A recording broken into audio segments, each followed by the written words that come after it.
my girls were young, I got a divorce. And I was actually chatting with a girlfriend about the experience last night and my regrets of not being able to give my girls that stable, perfect family life that everybody dreams about. And there were a lot of things I did wrong.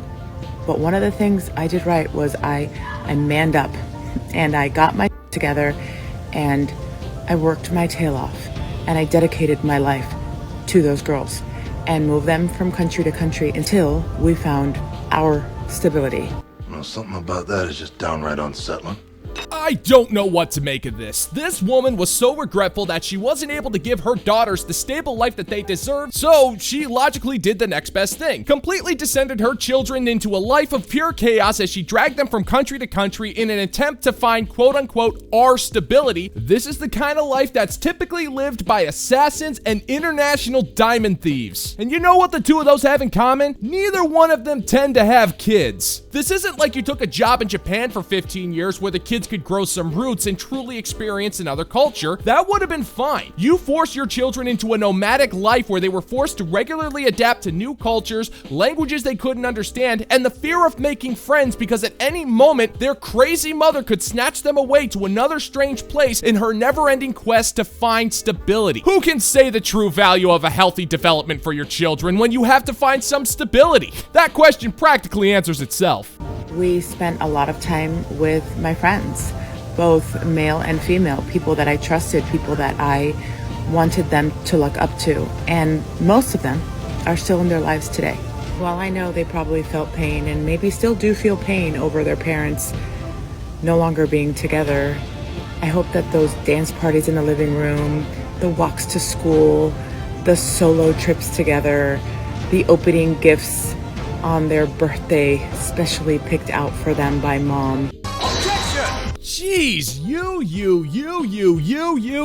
All you talk about is you. You started off this pathetic attempt at an impassioned speech of absolute insanity by talking about how you dedicated your life to your daughters, but you gloss over the incredibly important fact that your kids probably suffered with this harebrained idea of dragging them to multiple countries across the planet. You have not talked about a single thing that you sacrificed for your kids, only that you bought them presents on their birthday and that you walked them to school, which isn't sacrifice. That is standard issue parenting. And because there's a dead hamster on a non-spinning wheel where your brain is supposed to be, you're trying to make yourself look like a strong and independent single mother who don't need no man, but all you're sounding like is a selfish wretch who sacrificed the future relationship of her children for her current life's pleasure. Them watching me work and be independent and struggle and do all the things that moms need to do in order to survive. I hope all of those experiences far outweigh any pain that they may have felt. So to all those single moms out there, remember that your strength and your tenacity will far outweigh any pain that may linger in regards to your failed relationship. You've totally got this.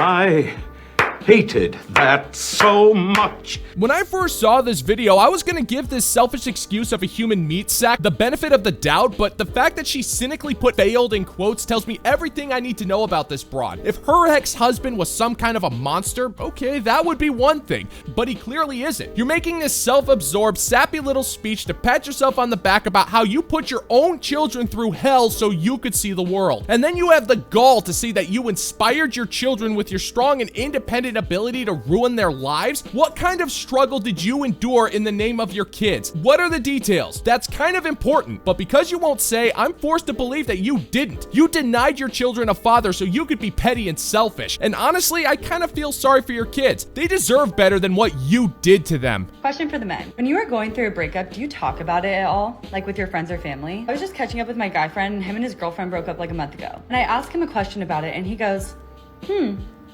I don't know. I haven't thought about that. In all honesty, this is the first time I'm really talking about it. Yeah, that checks out.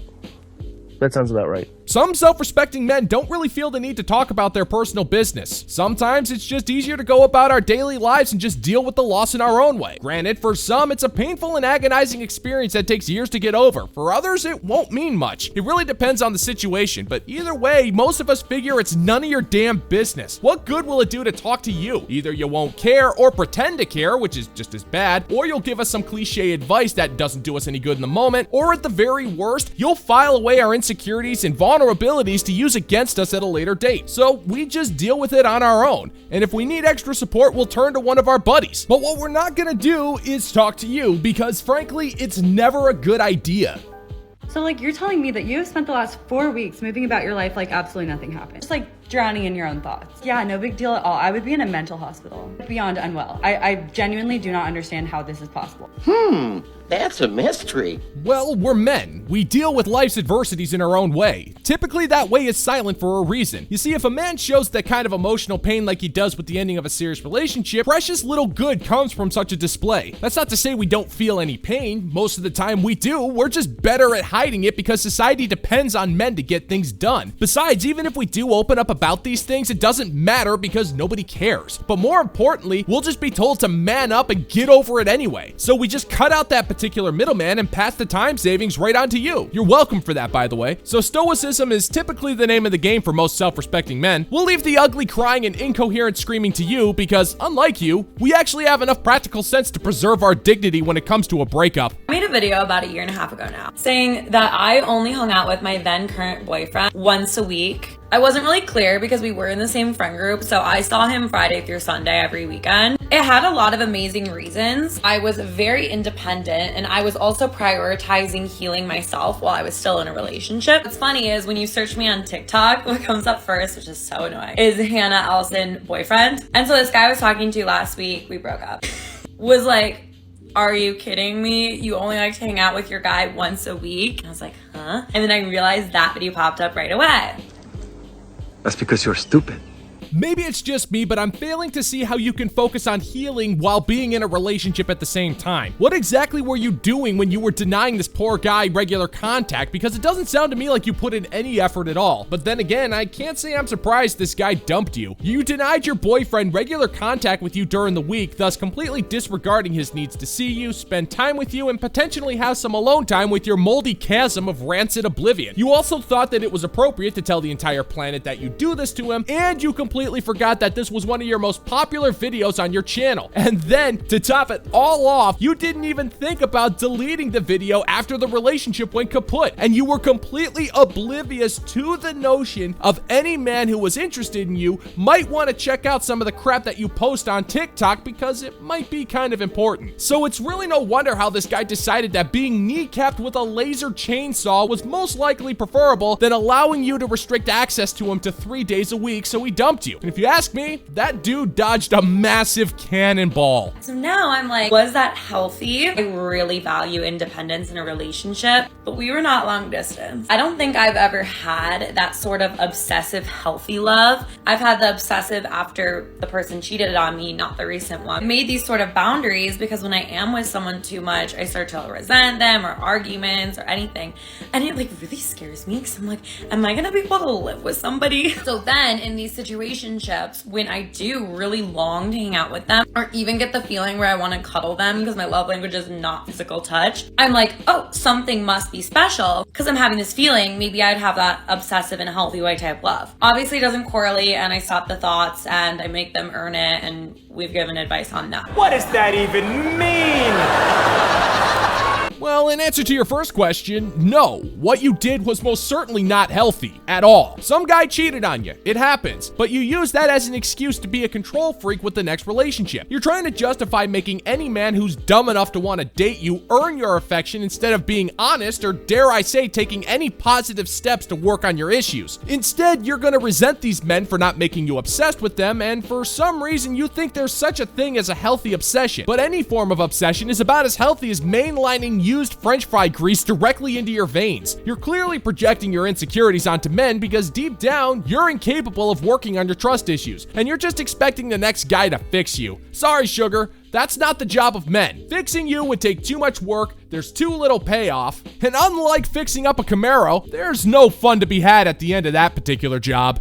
I will admit I do push people away with my hyper independence, but there also may be a longevity factor to the layer of love that I've always been missing. I'm hoping that I find somebody that brings that out of me naturally and will be patient with that and like loves my hyper independence. And to answer that ex-boyfriend number 3's point, I mean, it did work for us for a little bit, but of course there were things missing that I saw in hindsight with that concept. I remember someone commented while I was dating him and was like, honey, I did this, but it was just because I didn't like him. And I was like, it wasn't true for me at the moment, but like I could see myself doing that. I guess this is just a time will tell.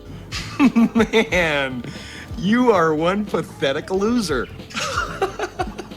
But that's just it, woman. You're not asking for independence in this relationship. You are demanding control. You want to control when this man gets to see you, how long he gets to see you, when he gets to touch you, and he gets no say in that whatsoever. You expect him to be okay with you picking the times and the dates for when you can meet up, and if that's strictly over the weekends, you are telling this man that you would rather be alone for most of the time, and self-respecting men aren't going to put up with that. If you're not going to let him see you during the week, he's going to assume that you're not interested, and he'll just bail to find someone who will be more respectful of his time and presence. And you would know this if you actually did any kind of work on yourself, but you clearly don't. Instead, you're just hoping that a self-respecting man will just magically appear from the ether and just love you for your toxic control issues and put up with your emotional crap because you can't be bothered to do any real work on yourself. So I guess we're gonna see you put that hyper-independence to the test, huh? Because there isn't a self-respecting man in existence that's gonna want to be seen in public with you.